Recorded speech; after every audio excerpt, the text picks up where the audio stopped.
I'm Derek McCollum. I have a wife. We've been married for 28 years, got 3 kids, all out of the house now. So we're recent empty nesters.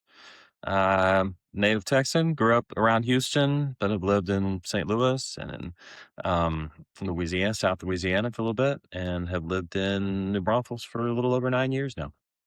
Planted Hope 27, 20. So we moved Christmas of 2016. Yeah, to Planet Hope. I think anybody walking into Hope would probably notice a couple things. They would notice the warmth. I think they really enjoy each other, and I think you'd probably be greeted and greeted well, probably even by multiple people. We had one young couple say, like, we've grown up in church all our life and we've never been to a friendlier church than this. Yeah, a lot of people might work in San Antonio or even some work in Austin, but it doesn't really feel like a suburb of either of the two. It feels like its own place. It has a lot of history. Oldest continuously operated dance hall in Texas, oldest continuously operated hardware store in Texas, oldest continuously operated bakery, I think, in Texas, all in New Braunfels. And yet at the same time, in the last 10 years, has, pretty consistently been in the top five of fastest growing places in the country.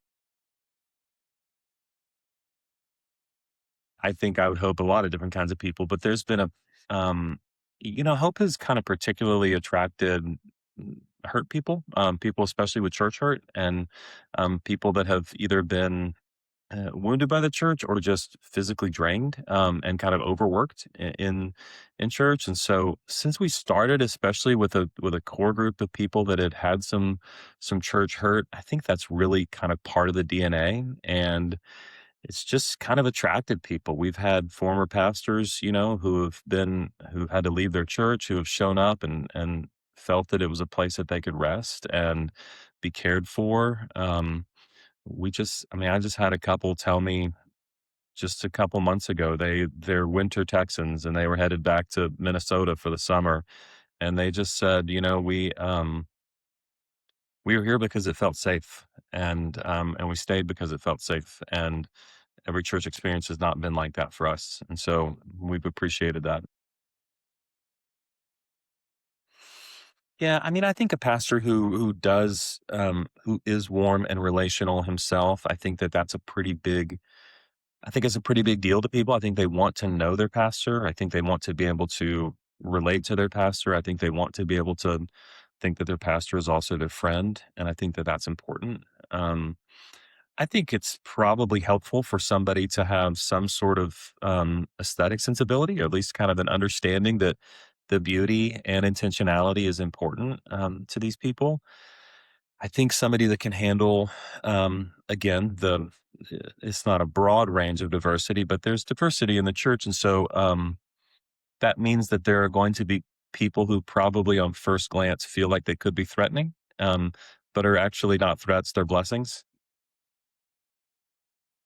So we rent meeting space from a really great Christian school. We use their gym. We set up chairs every week. We make it look as beautiful as we can, um, and it works. It's a good spot for us. They've been a good partner, but we've also been on the hunt for a new place, and so that's has been a challenge, but is a challenge that is being taken on. We actually did a capital campaign to kind of at least help start that and get some money ready for being able to strike when something comes up. But a permanent home is a desire for the church.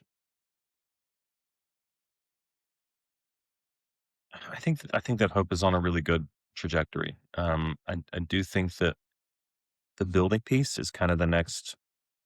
If you're looking at organizational development kind of stages, we've been through a lot of the early ones, and the finding property piece and moving into a permanent place is definitely the next kind of stage. There's a um, there's a good leadership culture in place. There's a good culture of the congregation in place. There's even a system kind of for how leaders are identified and trained, and that is all functioning, I think, pretty well.